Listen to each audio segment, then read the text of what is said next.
Chapter 26, Karth.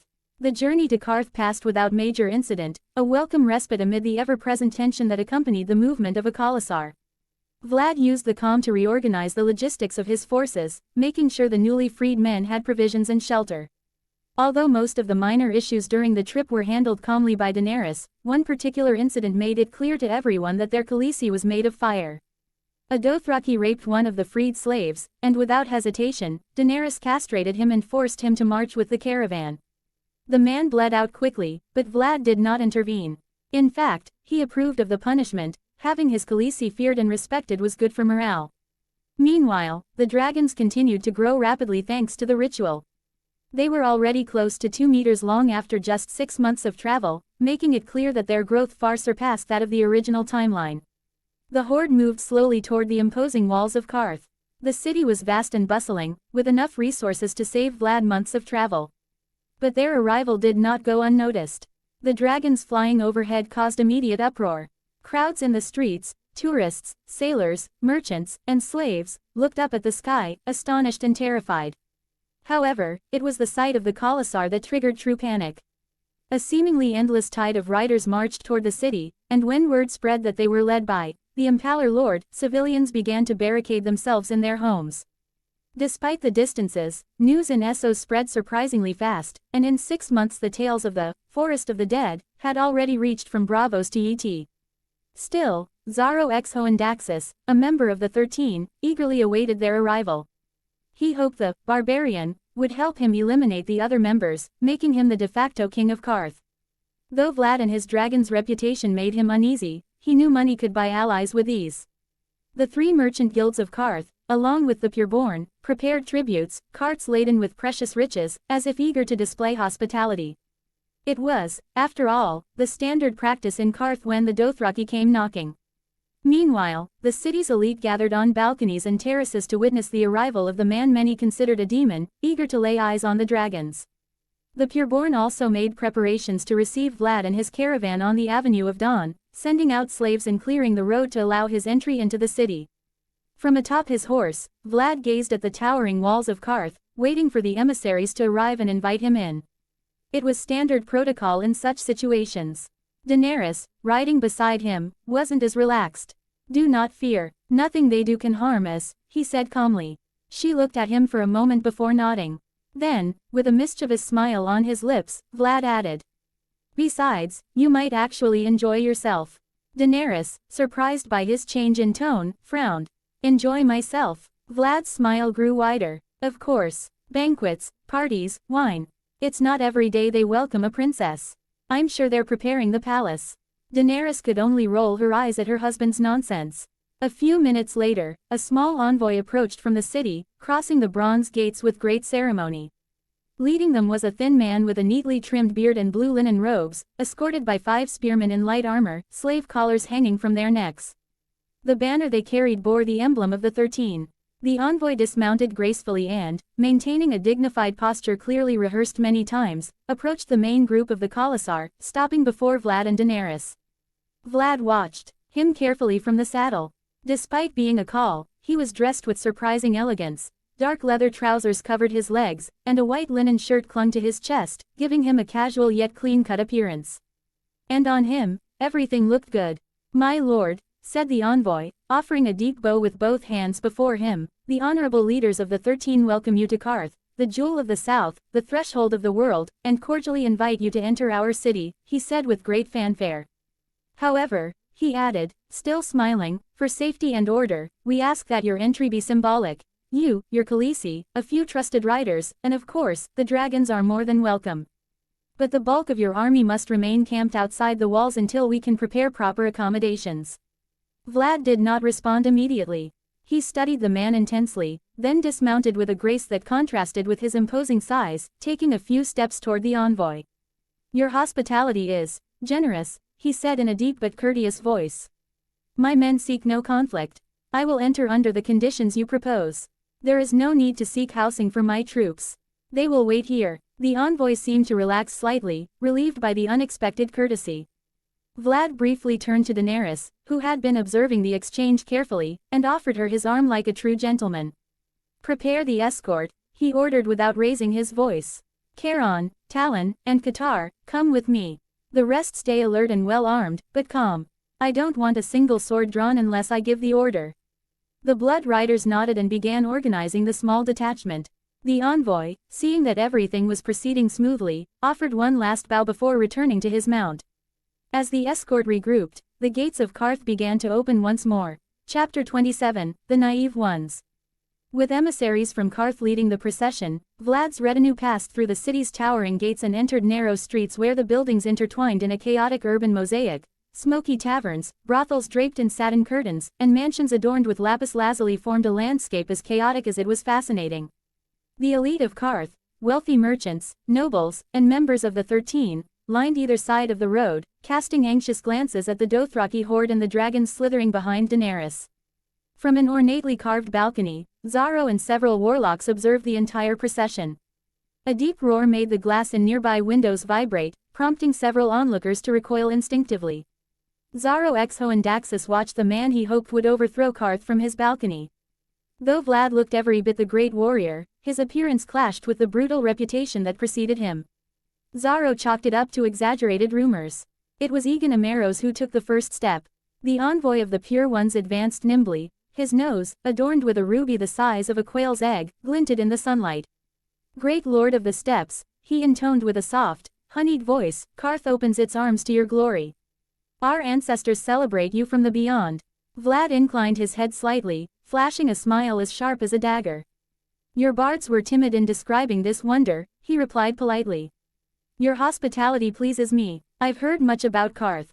The most delicious food, the sweetest drink, the most passionate women, and magical tricks and illusions, he added with feigned excitement. Then he turned, looking at Daenerys. My wife is also thrilled. She enjoys a good party. She's not too fond of the Dothraki way of celebrating with a battle. You know, war is no place for a lady, Vlad added with a laugh, playing the role of the naive and foolish lord. Of course, my lord, we shall prepare a banquet in honor of the beautiful princess, pre-announced, delighted. Vlad's blood riders stayed close to Daenerys, each of them a vampire with a singular order, protect her. Meanwhile, she was speaking with a young envoy from the Council of the 13. The girl held a fan made of exotic feathers and laughed a little too hard, clearly trying to win her trust. Vlad and Daenerys had agreed to play their roles well. He, a fool overly interested in tales and wonders, she, a spoiled princess. It must be said, neither of them struggled, Vlad because he knew how to act, and Daenerys because she missed the comforts of noble life. Various men and women approached the procession to greet Vlad's entourage, bringing gifts, weapons, musical instruments, and slaves. Everyone wanted to gain favor with the new dragon family. What none of them knew was that Vlad was testing the waters.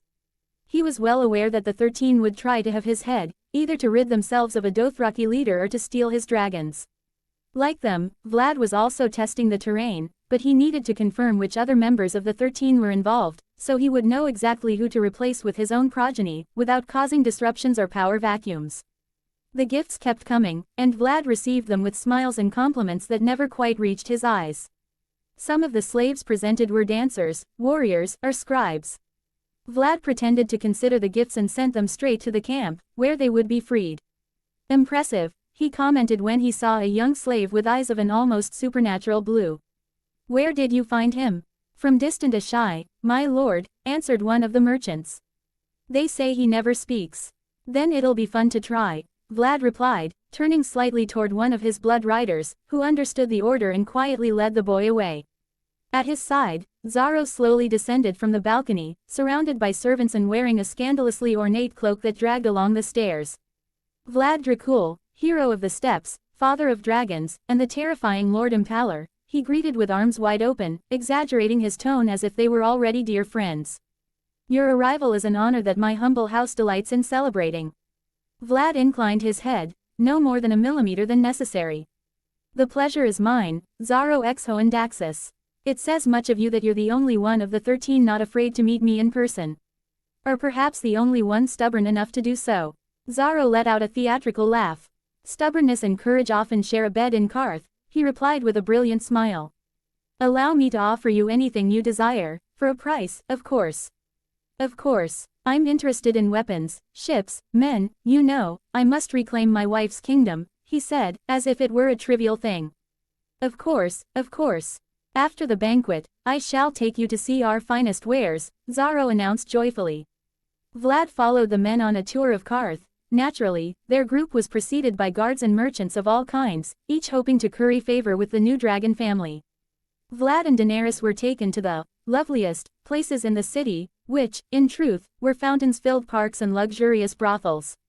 They politely refused all offers of pleasure, though that didn't stop more than one courtesan from approaching Vlad and Daenerys. Truth be told, Vlad didn't enjoy parading around, but the path to the palace was filled with various curiosities that the emissaries were eager to showcase and explain in detail. Chapter 28, The Wonders of Karth. Karth, seen from within, was even more extravagant than its 3 concentric walls had promised. Vlad walked through its avenues accompanied by his personal escort, his gaze cold and distant. To him, the opulence of Karth felt garish and in poor taste. The walls now behind him stood in arrogant splendor. The first, made of red sandstone, carved with figures of animals and vegetation that seemed to shift beneath the sunlight. The second, of gray granite, covered in reliefs of battles that spoke of conquests no one remembered with pride. And the last, a wall of black marble adorned with jade, lapis lazuli, and gold, depicting the most varied forms of sexual acts. Vlad thought that more than a city, Karth resembled a trophy constantly reminding itself of its glory, like an old man repeating stories so he wouldn't forget them. The monuments were equally vain, twisted towers covered in crystal mosaics, fountains that spat spiced wine, and hanging gardens where peacocks dyed in blue hues danced. The air smelled of spices, incense, and excess. The palace where they were staying was no less grandiose. Onyx columns rose toward gold-leafed ceilings, and marble floors reflected the glow of the lamps. The night brought with it a banquet in honor of Vlad and Daenerys. Perfumed Karthine nobles, dressed in fine tunics, gathered in the palace's inner garden. Tables overflowed with dates, meats of all kinds, and fire wine. Musicians from Ashai played instruments strung with human hair, and dancers veiled in transparent silks swayed over pools filled with floating flowers. Vlad remained calm, watching the display without showing much interest, though his attention occasionally drifted toward Daenerys, seated beside him with the serene grace of a queen. He drank little, but was polite and talkative. After all, he had promised Daenerys that she could enjoy the night, and so she would. There were no noble feasts on the Dothraki Sea.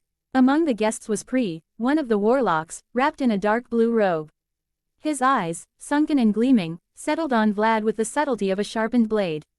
Vlad nearly rolled his eyes at the performance. If the man wanted to be discreet, he wasn't doing a very good job.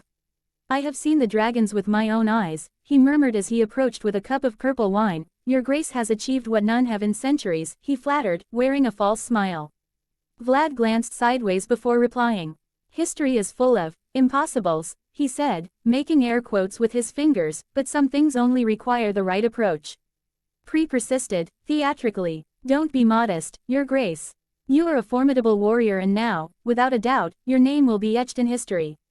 If only dragon eggs weren't so difficult to find, Vlad replied with feigned irritation. Pri smiled like a man who had just heard the correct password. Then I cannot keep silent, my lord. The warlocks have a few collecting dust in their tower. Perhaps they are simply waiting to be claimed by the right master. Vlad let out a calculated sigh, pretending interest as his eyes wandered around the hall in disdain. You speak like the merchants of the bazaar, Pri. Do you know how many have tried to sell me carved stones? The warlock was quick to respond. Oh, great lord, the warlocks are no petty traders. Our eggs come from ancient Valyria, he lowered his voice dramatically. Vlad narrowed his eyes, pretending skepticism tinged with curiosity. That ancient, I don't know if I could even hatch them, he said, leaning slightly forward. Show me. Let's see if these eggs are still useful. Pri made a theatrical gesture with his hands. Ah, but such wonders cannot be displayed like trinkets at a feast. His voice took on a confidential tone. However, if your grace would honor our humble sanctum with a visit. Vlad let a few seconds pass before responding, as if considering the proposal carefully. At last, he nodded slowly. A brief visit. I am curious to see if such ancient eggs can be brought back to life, he said, rising calmly. The warlock nodded cheerfully. Of course, great lord. The warlocks respect your station far too much to offer falsehoods, he added with an exaggerated bow. I shall take you to them. Vlad didn't respond immediately, but his look was enough. He stood with a slow gesture, and the feast seemed to dim a little in his absence. Only Daenerys followed him with her eyes. Vlad gave her a brief gesture but said nothing. His blood riders, however, received clear mental orders: protect her at all costs and keep everyone under watch. They left the palace through a hidden door behind silk curtains. The city began to fade as they moved along a dilapidated path. It wasn't long before they reached the threshold of a forest. Trees with black leaves rose like twisted statues, their branches drooping like hands trying to touch the ground.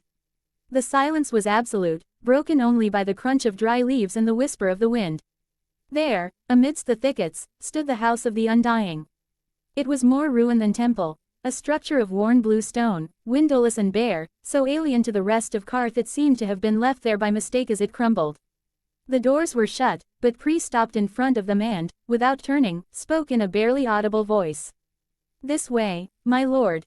I'm sure the Undying Ones will gladly receive you, and would be most pleased to gift you all the dragon eggs they have gathered," he continued, flattering with a near-childish shallowness.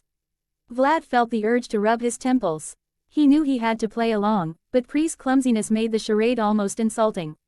"If they can be hatched," he exclaimed with feigned enthusiasm, "it would be a gift I would gladly repay tenfold." Pri smiled, delighted, as he watched Vlad cross the tower's threshold. "You must remember, my lord, only the doors to the right will lead you to the Undying Ones. The others are riddled with magic that alters mind and body. Be careful," he said with false concern. Chapter 29, The House of the Undying. The stone door opened with a deep groan, as if the very structure trembled at his intrusion. Vlad said nothing. His cloak swayed slightly as he crossed the threshold. Silence fell like a veil, enveloping him at once, drowning the outside world in a whisper. Behind him, the door shut with a dull thud. Darkness surrounded him. There were no torches, no fire, not even moonlight. But not that he needed any to see, he was a vampire. So he kept walking through the lifeless, dark, ancient halls, searching for a door to open. The corridor split into 3 paths. Vlad didn't hesitate. He remembered the warlock's words clearly before entering: only the door to the right. But Pri was a liar, and liars always hide the truth in what they say, only in reverse. Vlad took the door to the left. The corridor beyond was narrower and damper than the rest. Even the stone was different in texture, colder to the touch and constantly vibrating. A spiral staircase descended. Vlad walked down unhurriedly. He was, in fact, very calm. There was little in the world that could harm him, and second-rate sorcerers were not one of those things. At the base of the stairs, he found himself facing a large double door made of blackened iron. It had no knocker, no keyhole. As he approached, it opened without being touched. An illusion. In the original story, Daenerys had powerful visions, prophecies of the Red Wedding and the birth of Jon Snow. Although many of those events no longer applied to this timeline, Vlad hoped to glimpse something crucial, especially about the Night King and the threat beyond the wall. As he moved forward, Vlad entered a room where a scene of ice and snow unfolded before him. The vision transported him to the throne room in the Red Keep, but it was not as he had imagined. The great doors were shattered, the ceiling had collapsed, and the walls were blackened by fire. Suddenly, the Iron Throne began to melt. The red-hot metal twisted and warped as if it had a will of its own, slowly transforming. What had once been a mass of fused swords now gave way to 2 thrones of equal height, beautifully ornate and imposing. "I'm glad to see my plan will be carried out," Vlad murmured with a smile as he observed the vision. He opened another door and found an army of wights with hollow, unsettling eyes standing in formation. They numbered in the thousands, eerily still, not moving at all. The vision was deeply disturbing, especially if Vlad hoped to rule over something more than the ashes of civilization. He stepped past the wights, and what he saw next sent a jolt of frustration through him. The wall was collapsing. Massive blocks of ice and stone tumbled down one after another with a deafening roar. It was now nothing more than rubble. For a moment, he clenched his jaw, knowing this vision was also a reprimand. One of his plans had been to reinforce the wall, to garrison it with capable and loyal men. But he had postponed it until his return to Westeros. He wondered how it had fallen. He hoped it wasn't by a resurrected dragon, like in the original story. The Horn of Winter seemed more likely. Little was known about the artifact in the original timeline, but it was said to have the power to bring down the wall. The undead were still on the other side, for now. But the wall's collapse was not just a bad omen, it was a warning. If they managed to cross, then only the neck could offer any real resistance, and even that was no guarantee. Setting those thoughts aside, he went through the door on the far right and found himself in a grand banquet hall. However, no one else was there, except for a woman holding a lifeless wolf. Her mouth was open in a silent scream, her hands covered in blood, and her face twisted with pain. Vlad was stunned. That even with all the changes he had made, the Red Wedding still occurred. It was a testament to the Starks' own foolishness. It was hard to believe that anyone in real life would trust Walder Frey's sense of honor. But this vision was of no use to him. He needed the North united and under control. Not out of whim, nor because the Starks were particularly pleasant, quite the opposite.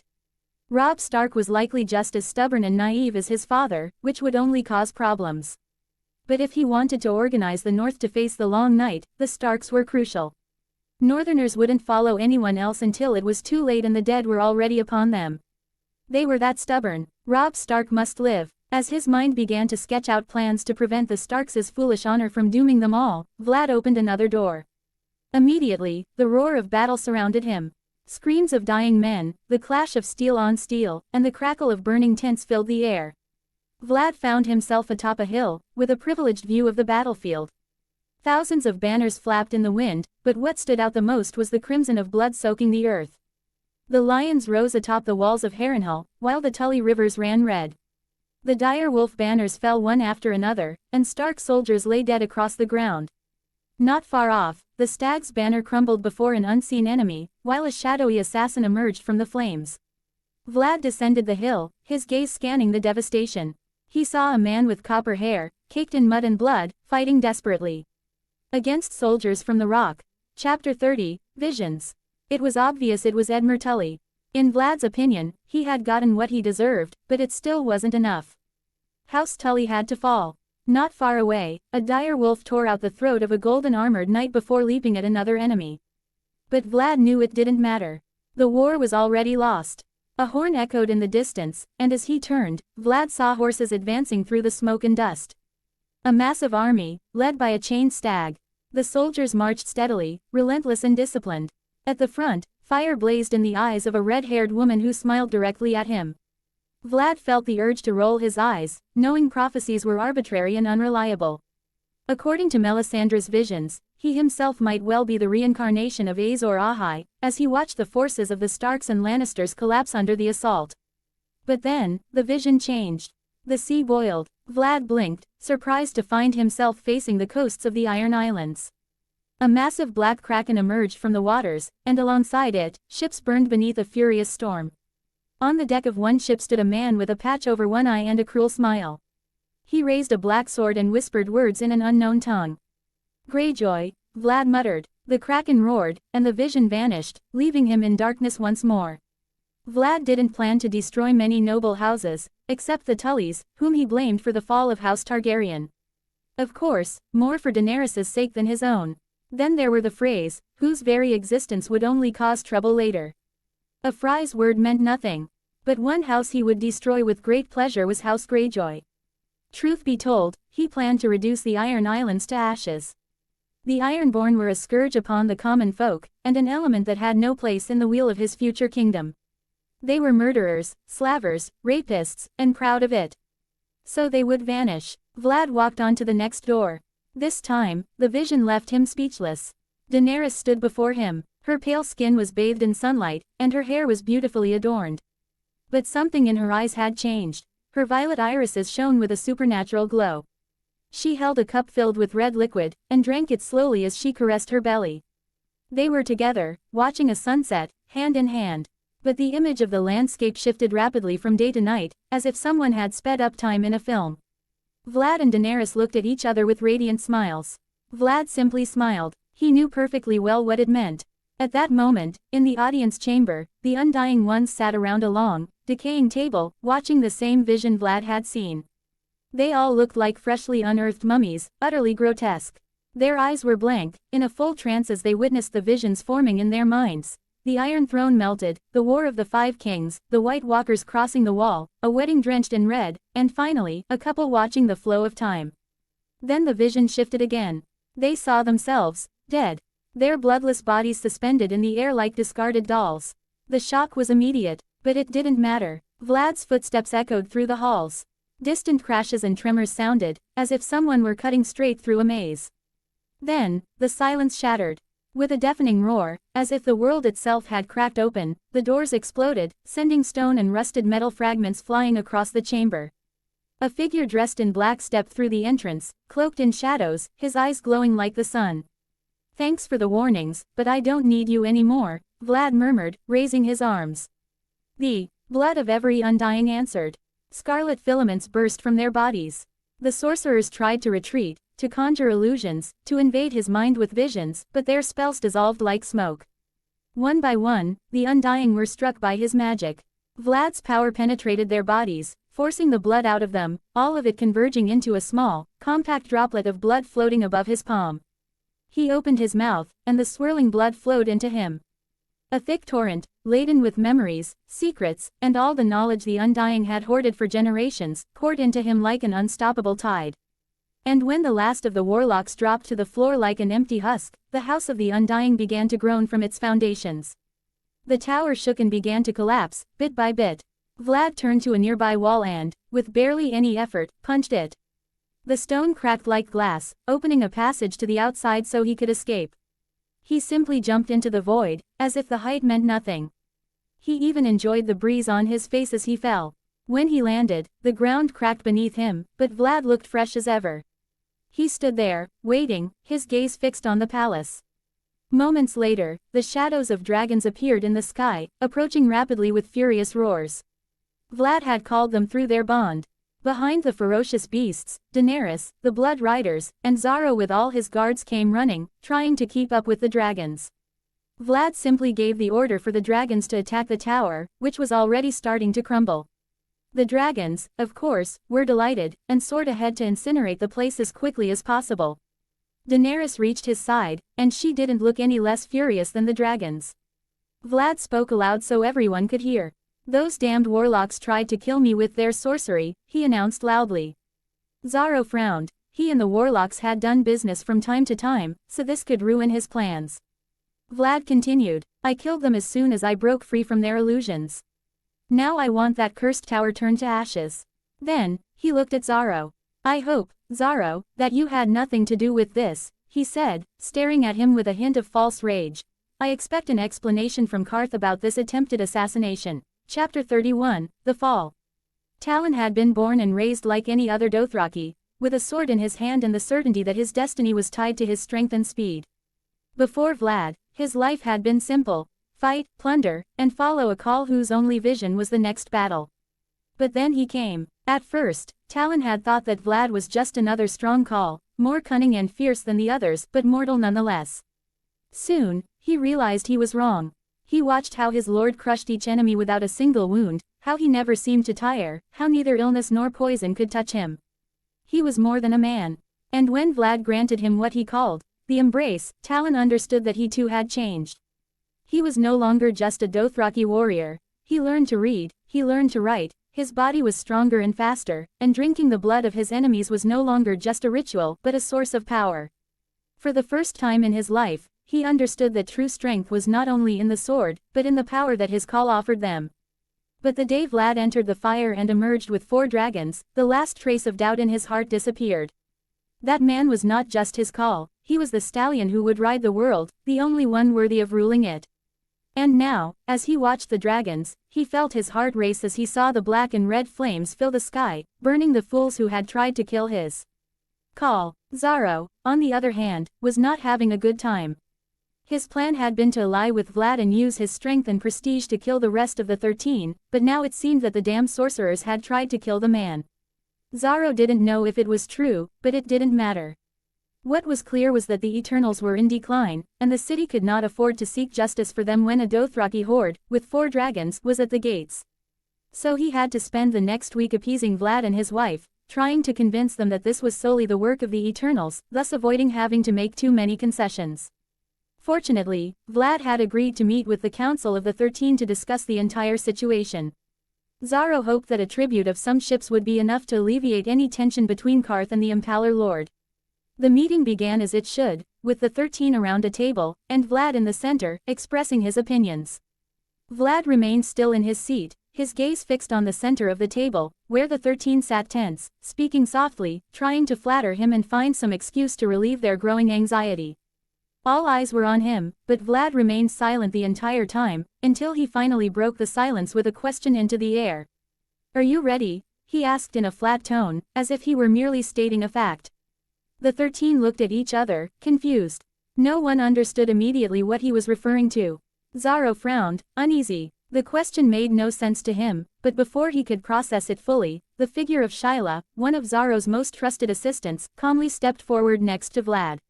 "Everything is ready, my lord," she responded in a firm, almost reverent voice. Xaro tensed, a chill running down his spine.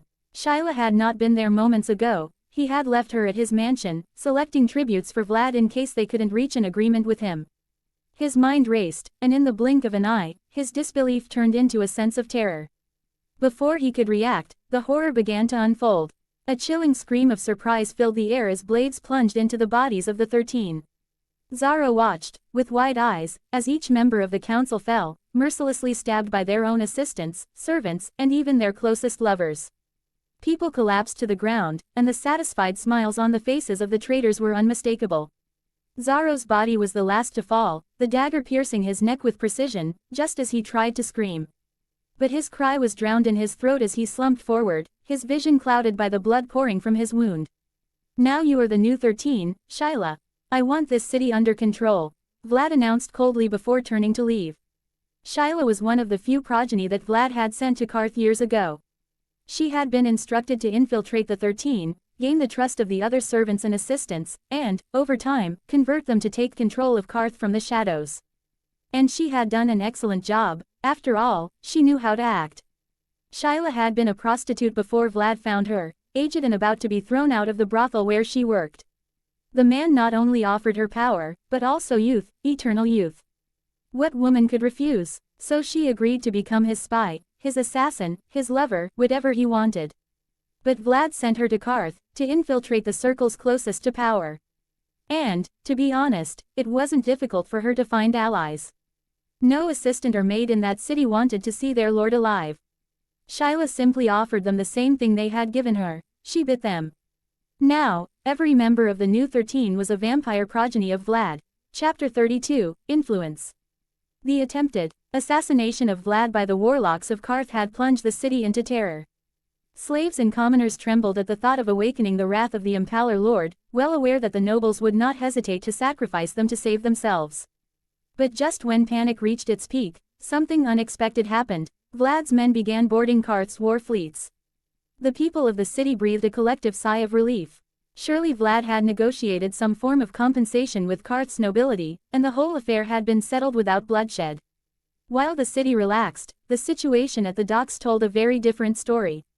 Jorah Mormont, one of the few of Vlad's generals with naval experience, oversaw the loading of supplies and troops onto the 80 ships that Karth had ceded, as an apology. And he wasn't particularly happy about it. Jorah had sworn to protect Daenerys, and for the past year he had fulfilled that oath with every fiber of his being. At first, he believed the savage she had married was just that, a barbarian with too much ambition. But Vlad Dracul was no ordinary man. Soon, Jorah realized that the one he shared a tent with wasn't merely a formidable warrior, he was something else entirely, something Jorah couldn't quite understand. He had fought at his side while he subdued the Dothraki, watched him slice men to pieces without a single drop of his own blood touching the ground.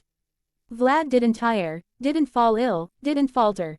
Jorah had fought many men in his life, but he had never met someone who seemed so divorced from human nature itself. And when, somehow, Vlad brought the dragons back to life, Jorah understood that facing him would be as foolish as trying to stop the sea with one's hands. His only option was to protect Daenerys and make sure cruelty didn't consume her completely. He always tried to counsel her with prudence, guiding her so she wouldn't adopt her husband's ruthless ways. And though he saw her change over time, slowly hardening, he also felt proud of her. She was no longer a frightened girl, but a true leader. Now Jorah had less time with Daenerys, as he'd taken on a more active role in the army, thanks to earning her trust. A shame his conscience still weighed heavy with the betrayal he didn't dare confess. Meanwhile, in Vlad's tent, Vlad was organizing the logistics of their new ships and spoils alongside Daenerys. "Now we have enough ships to raid Slaver's Bay," That will be our next stop, Vlad declared with confidence. Daenerys, however, didn't seem entirely convinced. Are you sure you can leave the city under the command of your spawn? Will they follow your orders? Will they free the slaves? She asked, concerned. Vlad smiled, as if he had already anticipated every one of her doubts. Dany, relax. I have everything under control. In fact, the plan is for us to leave and for my spawn to take full command of the city. They will tell the people that Vlad Dracul Targaryen has bought the freedom of every slave in Karth, and that in his honor, slavery is abolished forever. Daenerys frowned. And what about the slaves? How are they going to survive? She asked, still uneasy. She knew Vlad did all this for her, but it was hard to believe he'd risk creating new problems just to please her. Vlad sighed and looked at her with patience. The city will still need a labor force. The same merchants who once owned them will now have to hire them, rent them places to sleep, and sell them food. On paper, nothing will change, but in practice, the freedom to leave changes everything. A slave doesn't want to stop working, they want to be able to choose. I'll trust you, Daenerys said firmly. I know you're thorough, but we also need to talk about other things. Vlad raised an eyebrow, intrigued, and that would be, I think it's time I take a more active role in this whole conquest, she declared with determination. Vlad looked at her intently, weighing her words. He didn't like putting her in danger, but he also didn't want to be overly protective. Giving her some autonomy wouldn't be a problem, but exactly what do you want? He asked, curious about where the conversation was heading. Daenerys didn't hesitate for a second. I think you should let me take one of the cities in Slaver's Bay, let me conquer it, she announced seriously. Vlad observed her for a moment, the thought crossing his mind. I understand the impulse, believe me, he said, his tone now more diplomatic, but war affects many lives. I think we should think this through first, discuss it with the other generals. And especially not while standing outside an enemy city, he added with a faint smile. Daenerys understood that this might not be the best time to push, but she wasn't going to let it go. We'll talk about it tomorrow, she emphasized, her gaze firm, making it clear she wouldn't drop the matter. Vlad, unable to help feeling mildly amused, smiled half-heartedly. Fine, he said, teasing her slightly. You know I have no problem arguing this later, he added with a playful wink. Daenerys opened her mouth to reply, but Vlad silenced her with a kiss. I wonder, are all Targaryen princesses this stubborn, or is it just you? He asked with a smirk. She chuckled softly. I assure you, I'm one of the more relaxed ones. But the warmth in her eyes faded when Vlad took on a more serious tone. He had just received a telepathic message from one of his blood riders and knew it was best to tackle two thorny issues at once. My love, I don't mean to ruin the mood, but we have some unpleasant matters to deal with. Daenerys frowned. What now? Vlad looked at her before sighing. Best to rip the bandage off quickly. Your advisor, Jorah Mormont, and your brother. Daenerys's face darkened immediately. Chapter 33, The Unworthy. Vlad's main tent was larger than many noble houses in Karth, with thick carpets, silver chandeliers, and a massive map spread over an ebony table. Yet at that moment, the wealth of the place was irrelevant. A heavy silence filled the interior, broken only by the creaking of wood and the crackling of torches. Daenerys stood with her arms crossed over her chest, her face tense and a shadow of concern in her eyes. Jorah Mormont, on the other hand, stood rigidly at her side, jaw clenched and brow furrowed. In front of them, Vlad stared coldly at the man they had brought before him, Viserys Targaryen, the beggar king, chained and kneeling on the tent's sandy floor, his cheek still red from the slap he received when he was subdued. The prince had tried to regain his composure, but his wounded pride would not allow him to stay silent. I am the rightful king of the Seven Kingdoms. I am the dragon. I demand to be treated with respect. He spat, his voice a whirlwind of rage and desperation. Vlad looked at him for a moment with an unreadable expression, then began to walk slowly around him, hands behind his back, his voice calm but sharp as a blade. Respect. You tried to rape one of my cooks. Viserys paled. That bitch didn't obey me. I'm the king. I'm a Targaryen. Vlad stopped behind him and let out a low, dangerous laugh.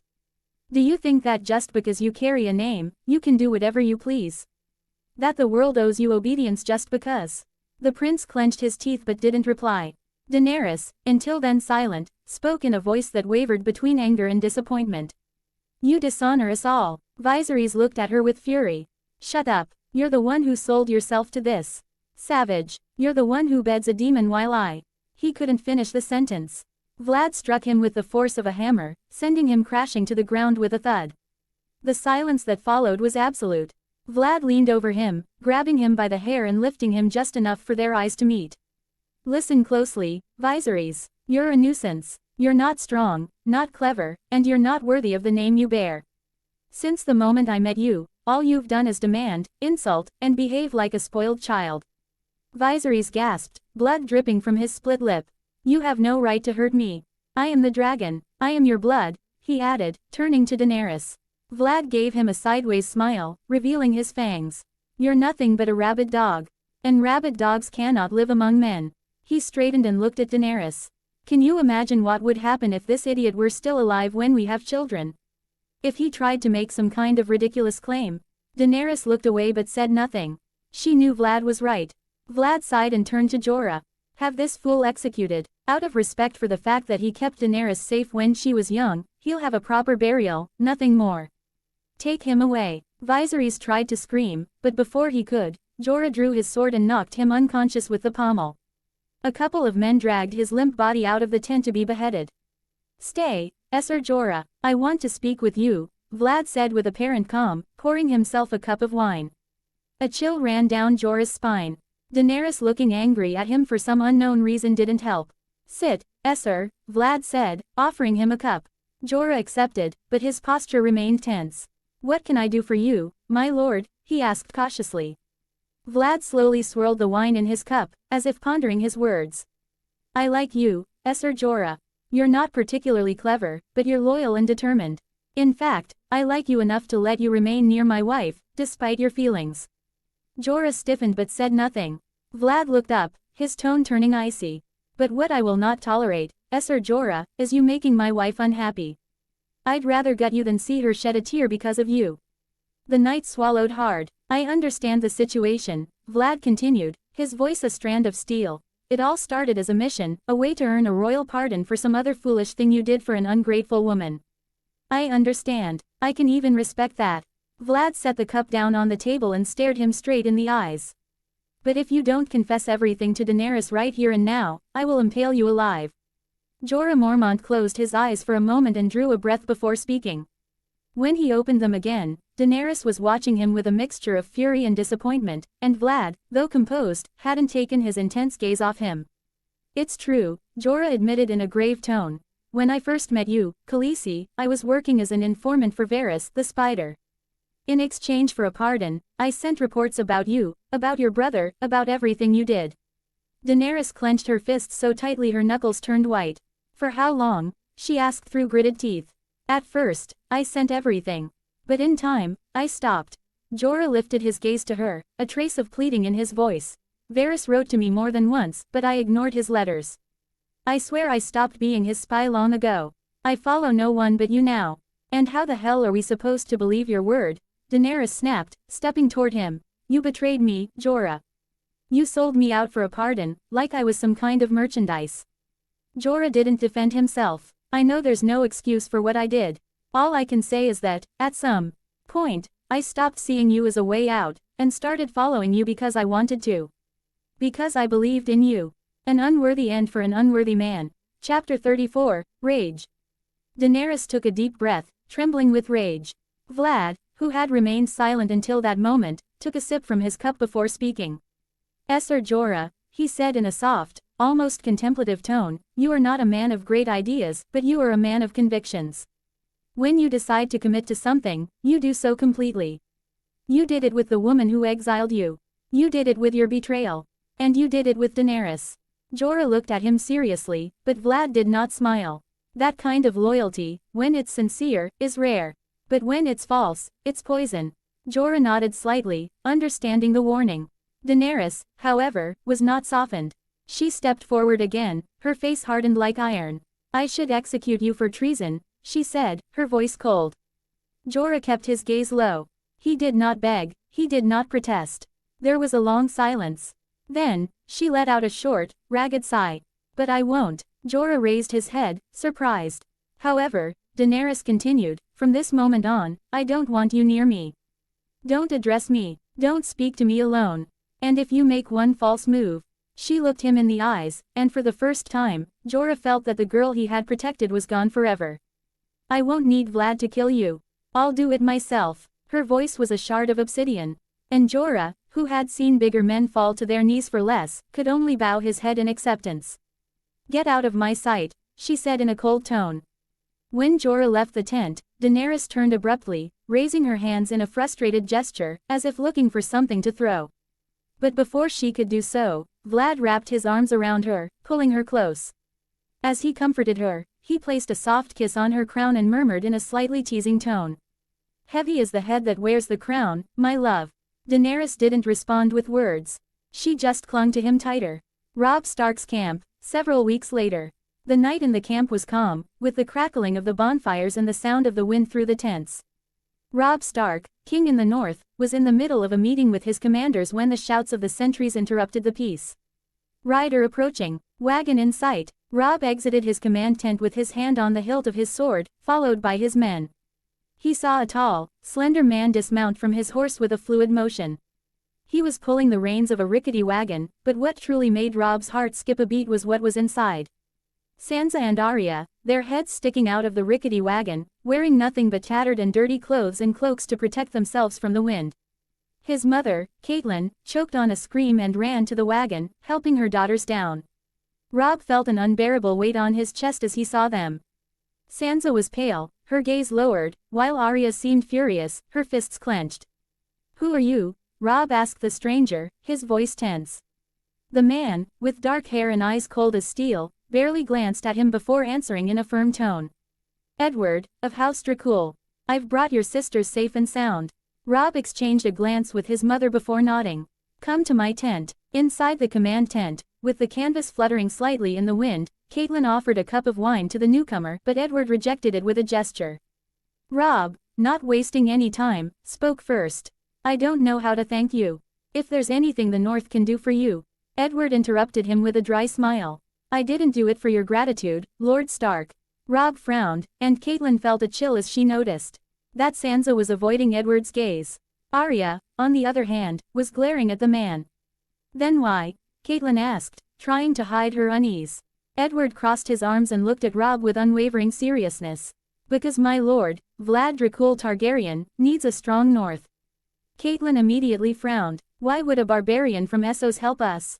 Edward slowly turned his head toward her, and his gaze became dangerously sharp. I suggest you watch your words, my lady. Here, your impertinence may be tolerated, but it's not wise to address the most powerful man in the world like that. Silence fell like a heavy stone in the tent. Most powerful in the world, Robb repeated in disbelief. Edward barely smiled. My lord is Vlad Dracul Targaryen, husband of Daenerys Targaryen. Unlike all the other kings in this war, he has a legitimate right to claim the Iron Throne through marriage. Robb clenched his jaw. But the Dothraki don't sail. 80 ships from Karth solve that problem. Edward smiled smugly at the reaction on the faces of the Northerners. Robb felt a chill run down his spine. And what does your lord want in return? Nothing. Edward paused and then added. Just that you remember his warning. The Iron Islands are a threat, and never trust the word of Walder Frey. Robb felt something dark settle in his stomach. Anything else? Edward leaned slightly forward. That you end this war as soon as possible. Because beyond the wall, there are 100,000 wildlings preparing to raid the north. Robb and Catelyn exchanged a silent glance. Of all the warnings Edward had brought, that last one was the most terrifying. Inside her personal tent, Catelyn Stark watched her daughters with a mix of relief and concern. She had gotten them back, yes, but something in their expressions troubled her. Sansa, pale and tense, kept her gaze low, while Arya had her arms crossed and a frown on her face, with a contained anger that Catelyn knew all too well. Chapter 35, Sorcerer. She sat down in front of them and gently took Sansa's hands. My daughters, how was your journey? How did you manage to escape? Sansa swallowed hard before answering, without lifting her gaze. He got us out of the Red Keep. Her voice was shaky, as if she were afraid to speak too loudly. In the middle of the night, through secret passages not even the guards knew about. He moved without making a sound, and no one saw us leave. But, her voice broke a little. He refused to save father.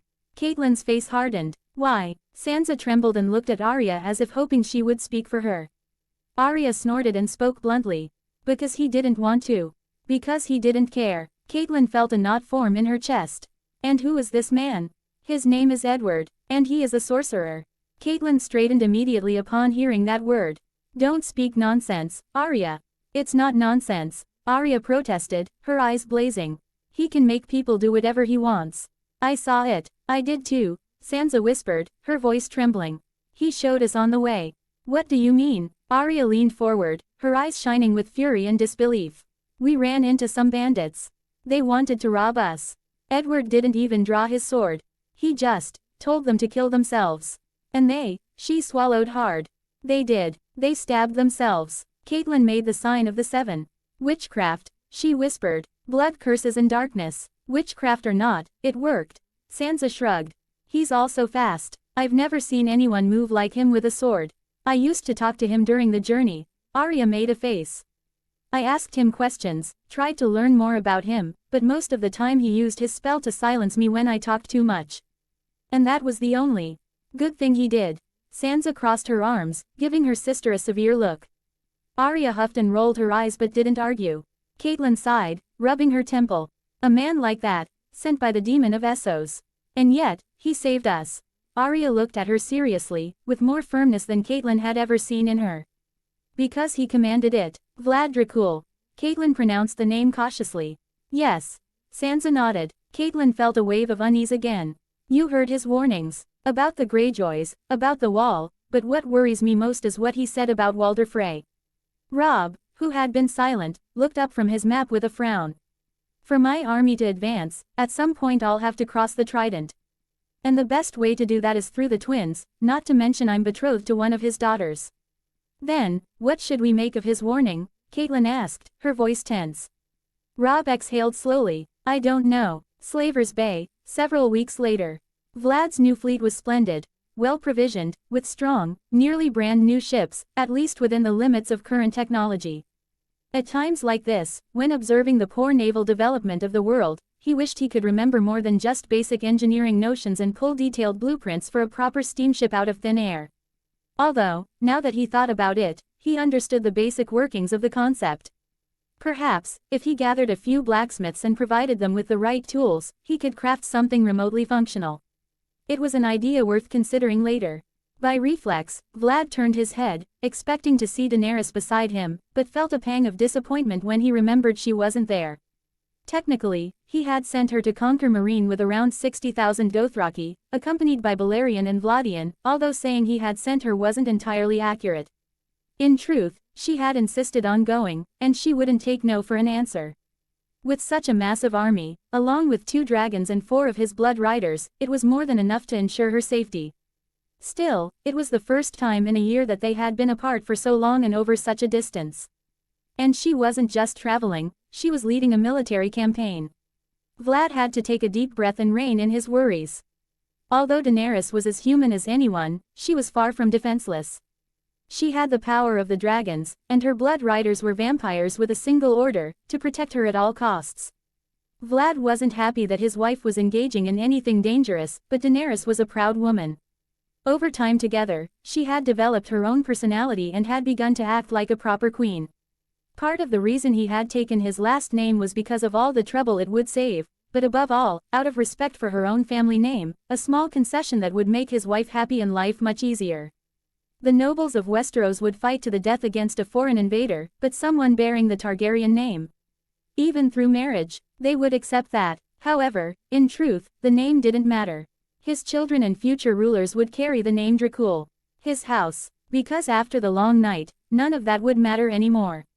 War and conquest would open the way, but it would be the long night that would truly seat him on the throne. Vlad could only sigh, forcing himself to stop overthinking. He had wanted a competent wife, and that was exactly what he had gotten. Fortunately, conquering Meereen would not be complicated. It was one of the easiest cities to take, and Vlad had infiltrated his spawn into it long before reaching Vaes Dothrak. The city already had an established structure to maintain itself even after. Daenerys departed with her riches and a few volunteer soldiers. Deep down, Vlad knew he couldn't overprotect her. He had to allow her to earn her own merits in conquest, to learn about war, diplomacy, and governance. If he were always at her side, the process would be much slower. After a month of sailing, the coast of Astapor finally appeared on the horizon. Vlad was no friend of the sea. The slowness, the confinement, it was all unbearably boring to him. So upon seeing solid ground, he barely resisted the urge to order the rowers to move faster. Honestly, if he were in Astapor and heard news of a known conqueror planning to come to the city, he would prepare for war. But not Astapor. Of course not. They would open their gates and welcome him with open arms because, for some strange reason, they were completely sure no one would dare attack them. And indeed, before Vlad, no one had intended to break the status quo. But no longer. From the deck, he silently observed the entrance to the port, where the old statue of the harpy still stood atop a cracked base. One of its wings was broken, and the face was corroded by salt, as if it were about to collapse, yet no one seemed to have bothered to repair it. From that distance, he could already distinguish the uneven walls, some sections clean and restored, others filled with cracks, as if they had only patched what was visible from the sea. Inside the walls, however, the contrast was grotesque. The rooftops of the common houses looked crooked, while the palaces of the great masters rose between gilded columns, stained glass windows, and balconies filled with statues. Everything was so unnecessarily lavish that it was unpleasant to behold. Chapter 36, Not So Wise a Master. As Vlad had foreseen, the wise masters of Astapor were quick to greet him with smiles and masks of hospitality. Despite their mistrust, they allowed him through the city gates with no more than a dozen guards. They believed that would be enough to keep him in check. But it was irrelevant. If he wanted to, he could raze the city to the ground on his own. The heat was thick and sticky, and the air reeked of salt, blood, and old sweat. With every step, Vlad could smell the stench of slavery, branded bodies, hollow eyes, chains that creaked with every movement. Astapor didn't disgust him, it only filled him with disdain. The only thing more unpleasant than the city itself was the wise master Krasny's monaclaws. He opened his mouth before even looking Vlad in the eye, muttering insults in High Valyrian, convinced no one understood what he was saying. He relied on his translator to filter his words. Too bad he didn't know Vlad spoke the language fluently. So Vlad simply ignored the man's comments. Missandei, the young translator no older than Daenerys, conveyed the details of the Unsullied and their training with precise professionalism, smoothing over each insult. Meanwhile, Krasny spoke shamelessly in High Valyrian. More than once Vlad had to restrain himself when the master referred to him as a savage, along with a string of equally colorful adjectives. For a moment, he was tempted to rip his throat out, but he held back. Revenge, like fine wine, was best enjoyed slowly. As they toured Astapor and the sprawling Unsullied training fields, Vlad assessed the scale of the army. The discipline was impressive, though the cost of their creation was monstrous. Soldiers without fear, immune to pain, devoid of personal will. After some 15 minutes of walking, they were led into the master's stronghold. Krasny's monaclaws immediately caught Vlad's attention, not just because of his red and black beard dripping with nauseating oils, but because of his overall repulsive appearance. "My lord, wise master Krasny's welcomes you and awaits your offer," said Missandei politely. "My offer is simple. I want them all," Vlad stated without hesitation. Missandei blinked, surprised, and Krasny's let out a mocking laugh. "All of them," the translator repeated, as if she had misheard. "All, the 8,000 Unsullied and the 300 or so still in training. If they fall in battle, I'll need replacements," Vlad replied calmly. The wise master laughed again, full of disdain. "This savage fool couldn't afford them even if he sold all his other savages," he said in High Valyrian, not bothering to hide his contempt. Then added with a filthy grin, "Maybe I'd sell him 500. 1,000, perhaps, if he brings his silver-haired whore to suck my cock right now." A chill passed through everyone present after those words. Missandei, quick from experience, filtered the words before translating. "Wise Master Krasny's respectfully rejects your offer. He doubts you can pay the full price but says you may negotiate for a little more than half with a generous discount."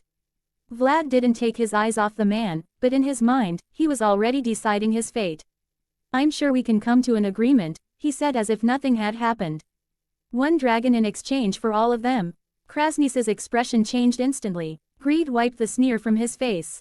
"A dragon," he repeated in High Valyrian, still incredulous, though his eyes gleamed with hunger. Rumors of the dragon's return had already spread through Essos, so the wise master was very interested. Missandei translated faithfully. "The wise master is interested in the offer. Excellent. I have 4. And I'm willing to give one in exchange for everything I want to purchase here, Vlad said casually. I want 4, Krasny's demanded immediately, raising 3 fingers with childish eagerness. No, 1 dragon, Vlad replied firmly, raising a single finger to make his point.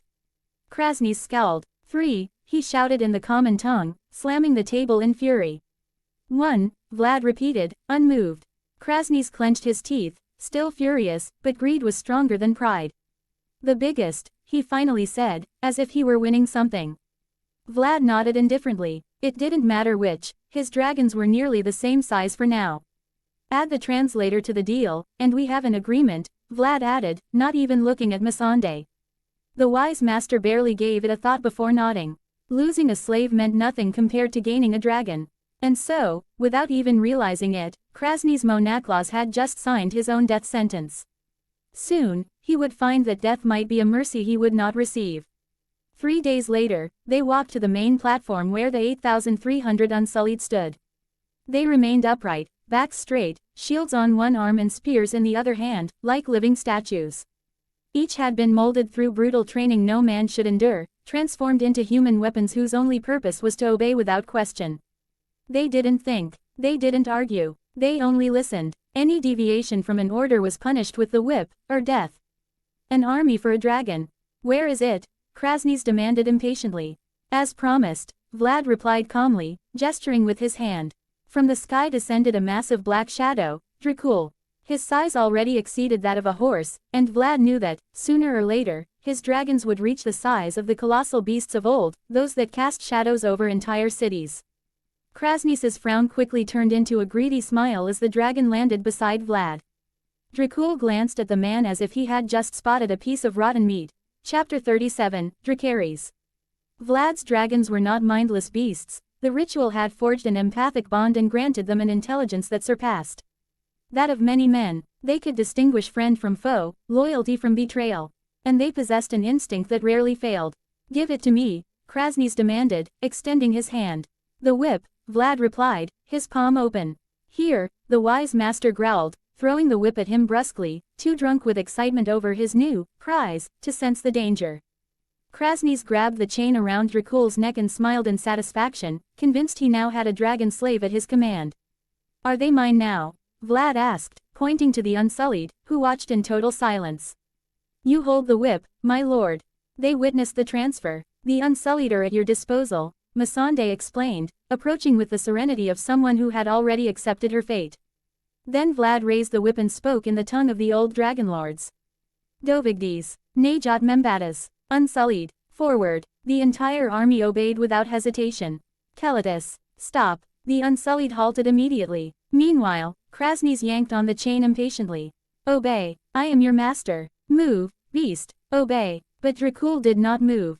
Zaldrizes Buzdari Iksos Daer. Dragons are not slaves. Krasny's face filled with disbelief. Idra Jivalir. You speak High Valyrian. Vlad gave a slight, amused smile. Skori Zaldrizes Daer Jorilagan Prumia Lenter Uns. What dragon does not know the tongue of his own blood? The wise master paled. His tone changed, cold, lethal. Dracarys. Dracul opened his jaws, and a column of fire engulfed Krasny's Monaclaus. The Unsullied remained in formation, impassive, unmoving, unreacting. No new orders had been given. Vlad took a deep breath and let his gaze travel over his new soldiers. He knew they had only ever known pain and servitude. And though they were deadly, they were also victims. That's why he uttered the same words once spoken by the mother of dragons in another timeline. Dovigdes, Exia Asanatas, Menti Asanatas, Kiloni Pylos Lu Vale Talvi Asanatas, Yn Rine Dor Odrakatas. Ernet Luo Buzdaro Talvio Belma Prijatas. Unsullied, kill the masters, kill the soldiers, kill every man who holds a whip, but do not harm a single child, break the chains of every slave you see. The Unsullied moved without hesitation, beginning to kill every soldier or master they saw. Within hours, Astapor had fallen. Vlad's men moved with precision and ruthlessness to take the city. But Vlad's attention was elsewhere. Dracul had indeed engulfed Krasny in fire, but he had understood his father's true intent. The wise master was horribly burned, his flesh charred and still smoking, but he remained alive, exactly as Vlad had planned. You know, I've been meaning to try this for a while, Vlad commented with the ease of someone chatting with an old friend. He knelt beside the agonizing Krasnies, observing with near-academic curiosity the trembling of ruined flesh and the pain reflected in the man's eyes. The tale of the Impaler is effective because it terrifies people, you see, he continued in a calm, instructive tone. Fear is a powerful weapon. But I have no interest in killing innocents just so my name inspires terror. Now, men like you, that's a different story. He smiled kindly, you and I are going to make sure my name is feared across this continent. Isn't that right, wise Master Krasnies? The man's eyes widened in horror as Vlad gestured and a few warriors brought forward several metal stakes, finely etched with ancient runes. They weren't very large, but each was laced with curses and spells designed to keep the victim conscious for as long as possible. And a little of his blood would later heal the master enough for his punishment to continue. Vlad gave a predator's smile as he inspected the work. He had chosen the location with care, the prow of his ship, where Krasnies would be displayed as a grotesque warning to those who dared disrespect him. A human pin cushion. When the dust of battle settled, the red stallion gathered everyone, slaves, unsullied, and citizens, so they could hear his words. Dracul and Rhaegal flew overhead, casting their shadows across the crowd, while the army stood firm, watching their king with anticipation. Vlad stood atop an improvised platform, his voice resounding like thunder. Jevo glisoti rai buzdari ischit. Kisi tubi gemet dervi tepen. You have been slaves all your lives. Today, I give you freedom. Silence followed. Some slaves barely seemed to understand what they'd just heard. Others looked at one another, afraid to believe in something impossible. Henujagan jails alua valamir henujagan kostis, se daris ziri odrakilza. Gemet kivio nu he tepen. Any man who wishes to leave may do so, and no harm will come to him. You have my word. A murmur ran through the crowd. The idea of freedom was a dream, a fantasy. But Vlad was a man of his word. Een citabilibilit, hey daro valati, will you fight for me? As free men, the Unsullied remained silent for a moment that felt eternal. Then, as if bound by some invisible force, they struck the ground with their spears. Once, then again, and again, Vlad's forces quickly secured key targets, pyramids, treasures, and supply depots. Loads of gold, silver, gems, grain, and weapons were transported to his fleet. Amid the activity, one of Vlad's vampiric offspring, named Jace, who had been infiltrated a year ago, approached to deliver his report. The Astapori accountants and clerks, now working under military pressure, labored tirelessly to inventory the spoils. Your Grace, Jace began, the estimated value of the gold, silver, gems, and other precious stones we've confiscated ranges from 6 to 9 million gold dragons. We've also secured 3,768 sets of armor and weapons. As for the grain, we now control over 1.4 million pounds stored in the city. However, even with the 20 merchant ships we've seized from the Slavers, we may not be able to transport it all. Chapter 38, The Conclave. Vlad listened, pleased with the outcome. The spoils of a single city had yielded immense wealth. His targets had been carefully chosen, only the great Slavers who ruled from the pyramids had been looted. Truthfully, sacking Meereen alone would have provided him with enough gold to attack the Seven Kingdoms effectively, but he had vowed to break every slave chain in Essos. That was his promise. The Conclave will take control of the city, Jace, Vlad declared in a grave tone.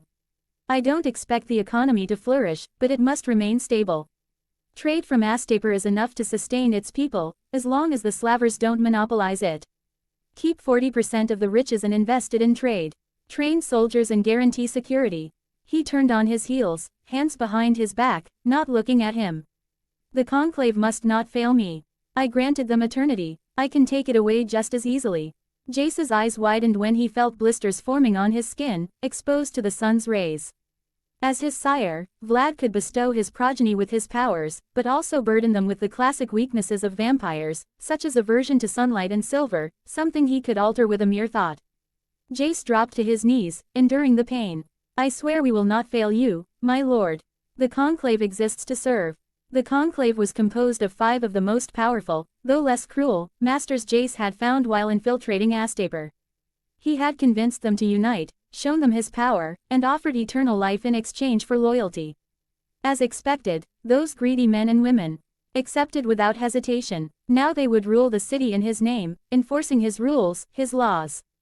Everything would be under Vlad's control.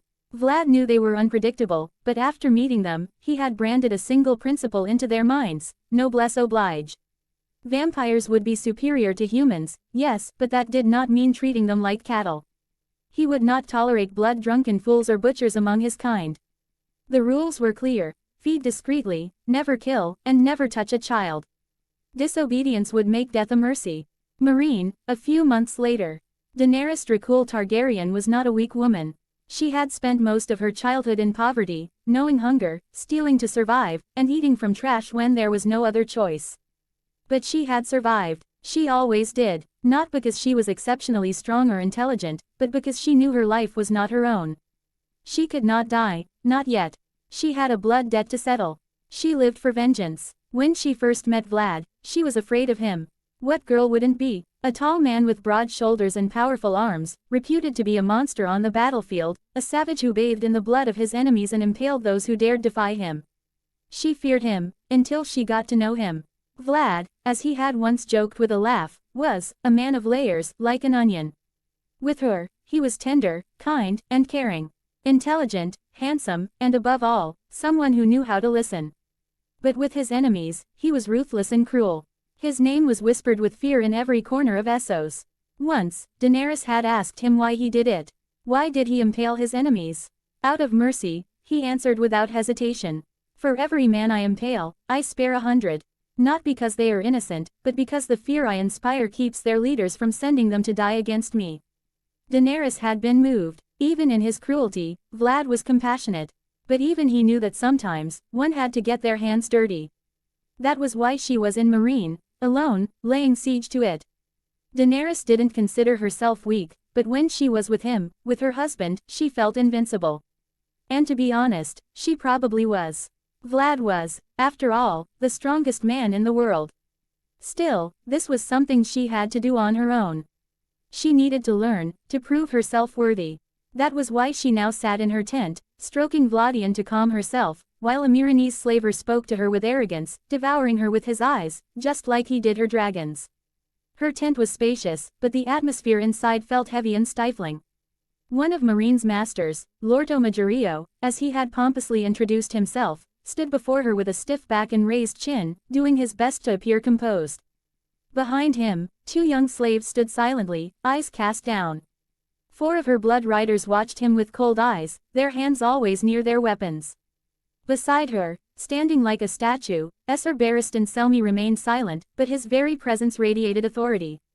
The old knight had been cast out of the Kingsguard by the foolish Joffrey Baratheon, and in search of a worthy king to serve in his final days, had sailed to Essos to offer his sword to the last Targaryen. Around Daenerys's makeshift throne, 2 of her dragons, now the size of horses, slept with the lazy confidence of predators who feared nothing. Lordo spoke with the irritating confidence of men who had never known real fear. "You cannot take Meereen," he said with a condescending smile.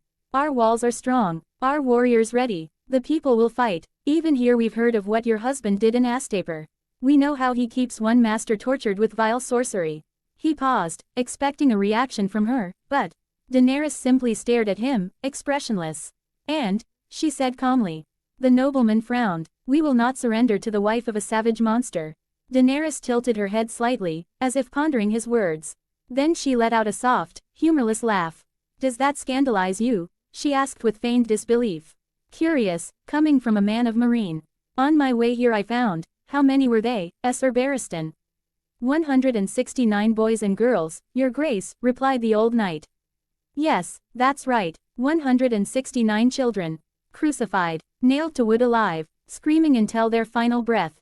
The noble blinked, visibly uneasy. "It was a warning to people like you and your husband." "There are no people like my husband and me, Master Lordo," she interrupted him with sarcasm. "Tell me, do you expect horrible things to happen only to others but never to you?" Chapter 39, Meereen. The man pressed his lips together, irritated, but his tone shifted to a more diplomatic one as he signaled to the slaves. They entered carrying 2 chests overflowing with gold. "We don't have to be enemies, Khaleesi. Meereen is rich, and the masters are generous. Surely you'll need ships to reclaim your throne in Westeros. Ships, weapons, gold, the great masters of Meereen can help you. If only you choose to leave." Daenerys leaned back in her seat, unmoved. "I can offer you something as well," she said at last. The nobleman looked at her cautiously. "And what would that be?" "Your life, and the lives of your great masters." The room fell into a deathly silence. I'll give it to you, but only if Meereen frees all its slaves. The noble's expression shifted from surprise to fury in a matter of seconds. Ridiculous, he spat. Never. We would rise in arms first. Do you think that because you brought a handful of men and winged beasts you can dictate our customs? The slaves are ours. Perhaps, after this war, you'll be one too. Sir Barristan stepped forward, hand on the hilt of his sword. The Blood Riders tensed, ready to act. Even the dragons lifted their heads, sensing their mother's mood. But Daenerys merely narrowed her eyes, a small dangerous smile playing on her lips. You live only because my husband isn't here to hear you say that, she murmured. Lorto swallowed hard, realizing too late his mistake. He tried to signal his slaves to retrieve the chests of gold, but the dragons roared, making it clear the gold no longer belonged to him. These are my gifts, Master Lorto. You gave them to me, Daenerys said with feigned indignation. She leaned forward slightly, her tone turning more dangerous. Leave. Go tell your people my terms. If Meereen frees all the slaves, I won't attack the city. The noble trembled with rage, but he had no other choice. Without another word, he turned on his heel and left the tent. Daenerys exhaled slowly and stroked Vladian's head, feeling the warmth of her dragon beneath her hand. Do you have news of my husband, Qatar? Qatar, one of Vlad's blood riders, inclined his head slightly in respect. As a spawn of her call, he shared a telepathic bond with him, a connection that allowed them to communicate across distances. After leaving Astapor a fortnight ago, he headed to Yunkai to free it as well. Khaleesi, he replied with a bow. Daenerys nodded slowly, processing the information. Is it true what they say? That he keeps one of Astapor's great masters alive, tortured? She asked, unsure of what to think. Qatar looked up. It is, my Khaleesi. That man dared to speak ill of you. Lord Vlad punished him accordingly. For a moment, Daenerys felt the urge to smile, but she held back and turned her gaze to Sir Barristan. How is our infiltration plan progressing? It goes well, Your Majesty. We've armed most of the slaves. Now we wait, the knight reported solemnly. Excellent, I'm sure my husband will appreciate the conquest of the city without spilling innocent blood, she said, gently stroking her dragons. Your Majesty, Sir Barristan spoke cautiously, choosing his words. Shouldn't we put an end to the rumors about your husband's use of sorcery?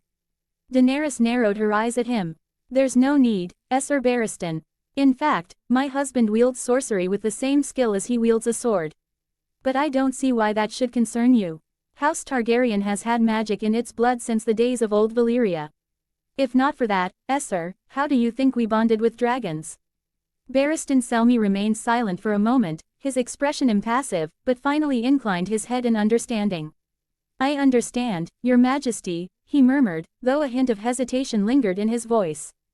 Daenerys regarded him patiently. I understand your doubts, Sir Barristan, but when you meet my husband in person, you'll see there's nothing to fear. The old knight didn't reply immediately, but his stance relaxed slightly. Daenerys didn't need him to believe in Vlad yet. He would, soon enough. Meanwhile, in the north, Edward Dracul wasn't going through the best time. Not that he complained about the task his lord had given him, follow Robb Stark and keep him alive without being noticed, but what truly made the job unbearable was that Robb Stark seemed like a complete fool. His mother, a hysteric, and his sisters, a nuisance he preferred not to remember. After all, he had never liked children. He didn't understand why his lord was so insistent on keeping the Starks alive. Surely anyone else could serve his interests better than the naive king in the north. Just watching him break a political engagement out of infatuation for some woman from Volantis made Edward roll his eyes, but when Robb executed one of his most important bannermen, Rickard Karstark, for honor, without caring about the consequences for the war, it became clear to him that the Starks weren't just honor-obsessed fools, but also prone to making decisions that guaranteed their own death. That's why having to sneak into the twins to intercept Robb Stark in his chambers and warn him one last time not to trust the phrase before violently intervening definitely did not make him happy.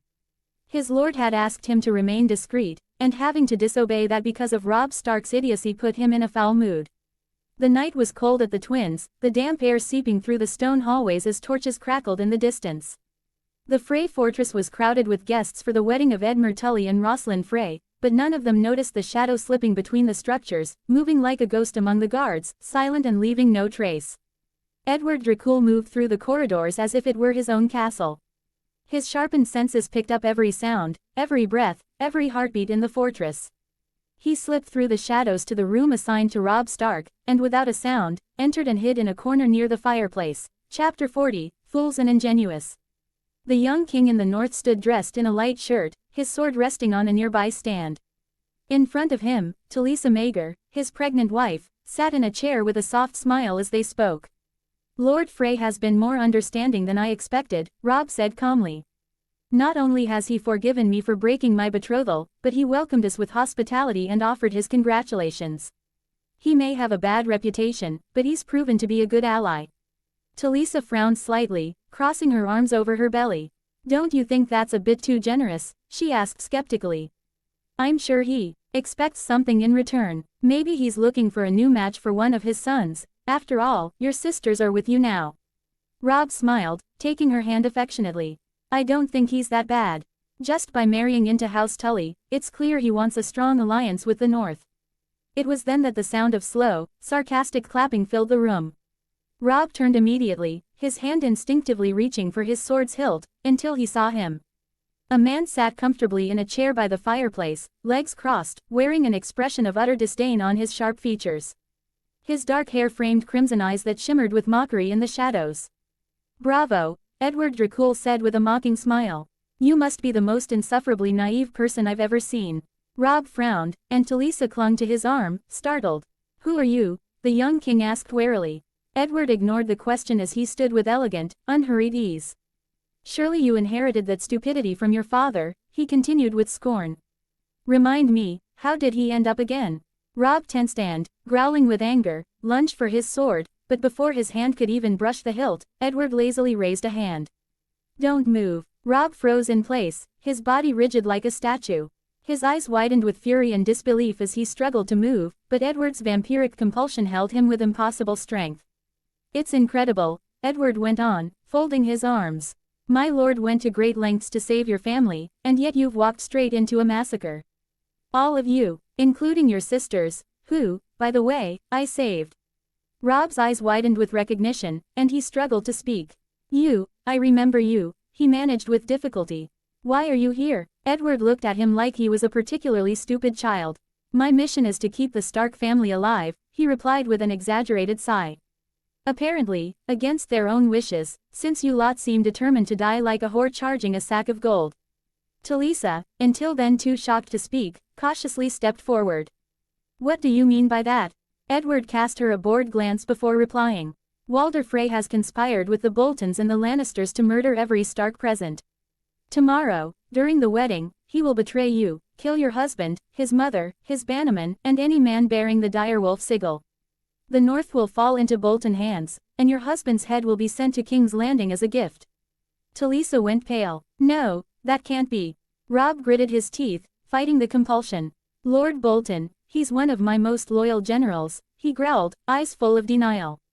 Edward snorted with contempt. By the gods, Stark, do you have shit for brains? Do you have any idea how many have died already because of your stupidity? The Boltons will kill you and your family, and finally take control of the North. Don't you get it? You're an inconvenience. In war, they were loyal because their interests aligned with yours, but Tywin Lannister gave them a better offer. Robb trembled, jaw clenched in frustration. Edward stepped closer and leaned in slightly. This is my last free warning, Stark, he said in a dangerous tone. If I have to step in to save your life, it'll be under new terms. If you survive this, it will be because you swore fealty to my lord, or you'll watch your family die. A deadly silence filled the room. Edward released Robb from the compulsion with a snap of his fingers, allowing him to regain control of his body. The young king breathed heavily, eyes blazing with fury. Edward smirked. Enjoy the wedding, King in the North, he said mockingly. And just as effortlessly as he had appeared, Edward vanished into the darkness. The night passed. Robb Stark didn't sleep. Not only because of Edward's ominous words, but because of the unpleasant sensation his sorcery had left behind. Losing control over his own body was something any man would find disturbing, and he was no exception. Unfortunately for Robb, Vlad had given Edward free rein to act as he saw fit, including, among other things, the use of his powers. But Robb didn't know what to make of the man's intentions. He couldn't blindly trust Edward's words, yet he wasn't foolish enough to ignore them when he had nothing to lose.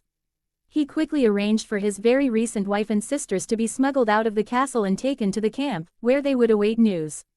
Even so, convincing his mother to leave the twins along with his sisters and Talisa proved impossible.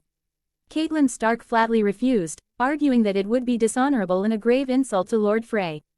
So, with no other option, Robb sent the girls away and attended the banquet, determined to see for himself whether the Boltons had truly betrayed the North. Before the celebration, he warned his men, ordering them to stay sober and protect his stubborn mother if anything went wrong. As for Edward's warning about saving him only if he pledged loyalty to Vlad Dracul Targaryen, Robb thought ironically that the man seemed to take Stark vows far too lightly. The wedding between Edmure Tully and Rosalind Frey went off without a hitch. The ceremony was solemn, vows were exchanged, and the guests clapped politely as the young couple was escorted to the feast. The banquet began shortly after, with tables laden with roast meats, black bread, and ale.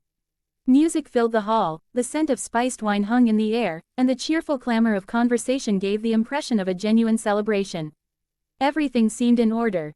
Chapter 41, A Redder Wedding. Walder Frey, with his raspy and mocking voice, leaned toward Robb, holding a goblet in his decrepit hand. "Tell me, boy," he said with a toothless grin, "where are your sisters? And your wife? I would have liked to see them enjoy the celebration." Robb, still on guard, forced a smile and shook his head. "They ate something bad, and I had to send them back to the camp, my lord." The old Frey clicked his tongue in feigned disappointment, but his beady eyes gleamed with something more than mere annoyance. Robb didn't notice, but to his right, Roose Bolton cast a discreet glance at his host and gave the faintest of nods. Walder Frey didn't respond, but his smile returned. The feast continued. Men drank, laughed, and toasted to the victory they believed was near. Robb, though tension still lingered in his shoulders, began to relax. Perhaps Edward had been nothing but a fraud or a paranoid fanatic. Everything seemed fine, until the music changed. The first notes of the Rains of Castamere rose in the hall. A sinister melody that dragged an uncomfortable silence among the Northerners. Robb felt the shift in the air, how the faces of the Freys and Boltons turned expressionless. Then the massacre began. Suddenly, the doors to the hall slammed shut, and the sound of steel being drawn filled the room. Frey and Bolton men pulled daggers, swords, and crossbows hidden beneath their clothes and attacked mercilessly. For every Stark bannerman, there were 3 or 4 enemies ready to slit their throats. Robb's first man fell with an arrow through the eye before he could even react. Another was stabbed in the back while drinking. Even Edmure and Rosalind were struck by bolts. Robb was hit in the shoulder and back, but the wounds didn't seem fatal. But the Northerners did not fall without a fight. Thanks to Edward's warning, Robb and his men had hidden daggers in their boots and reacted swiftly. The banquet turned into a bloodbath. The Starks fought desperately, killing several of their attackers, but they were caught in a trap. One by one, they fell. Robb, covered in enemy blood, fought with fury, his dagger finding throats and bellies, but as his men were reduced to a handful, the battle became hopeless.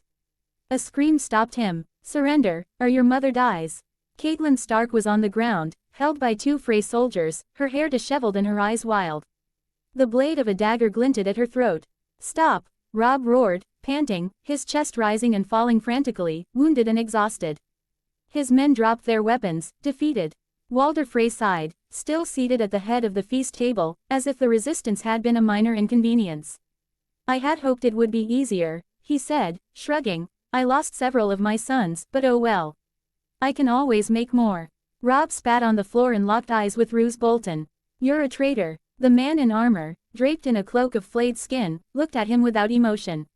"You're a foolish boy," he replied calmly. "You don't understand the sacrifices war demands." Walder Frey cackled. "It's a shame your sisters aren't here. But no matter, I'll send a party to find them. We could kill them," Roose suggested indifferently. "Or marry them to my sons to ease the annexation of Winterfell." "You damned bastards," Robb roared. Roose ignored the young king's fury and slowly unsheathed his sword, preparing to slit Catelyn's throat. But then, a piercing scream tore through the hall. The candles extinguished all at once, plunging the hall into a chilling gloom. They could still see, but the darkness seemed to have come alive. Another scream rose from the crowd. A Frey man at the back of the hall had vanished. No body, no blood. He had simply disappeared. The soldiers tensed, weapons ready, but unable to find an enemy. A shadow slid swiftly between them, too fast for the human eye to follow. Another scream. This time, a Frey soldier fell to his knees with a gaping hole in his chest, a dagger driven through his heart. "What the hell is this?" shouted one of the Freys. Before anyone could answer, at the other end of the hall, another soldier groaned and collapsed, his throat sliced open. Walder Frey and Roose Bolton grouped near the prisoners, glancing frantically around. "It's the punishment for breaking guest right," Catelyn whispered, her voice caught between despair and madness. Roose struck her with the back of his hand, silencing her. The deaths continued, each swifter, each crueler than the last. Then, the horror became clear. From the ceiling, something fell heavily onto the central table. It was a body, a Frey man, but headless. The skull rolled across the table, stopping in front of Walder Frey. And then, everyone heard it. Footsteps. Calm, deliberate, rhythmic steps. The sound of someone walking slowly over stone, with composure, with absolute certainty. The last of the Frey and Bolton men felt cold sweat slide down their spines. The hall's dimness grew more suffocating with every second that passed. Edward advanced with an unsettling calm, the faint trickle of blood slipping from the corner of his lips the only sign of the carnage he had unleashed in the dark corners of the fortress. Those present felt a chill crawl up their backs, not just fear, but something more primal, a certainty that this man was not a man. Roose Bolton, still holding his dagger against Catelyn Stark's throat, tried to cling to reason. "Identify yourself," he commanded tensely, never taking his eyes off Edward's every move. But Edward ignored him entirely. His red eyes locked onto Robb Stark with a mixture of exasperation and amusement, as if scolding a particularly stubborn child.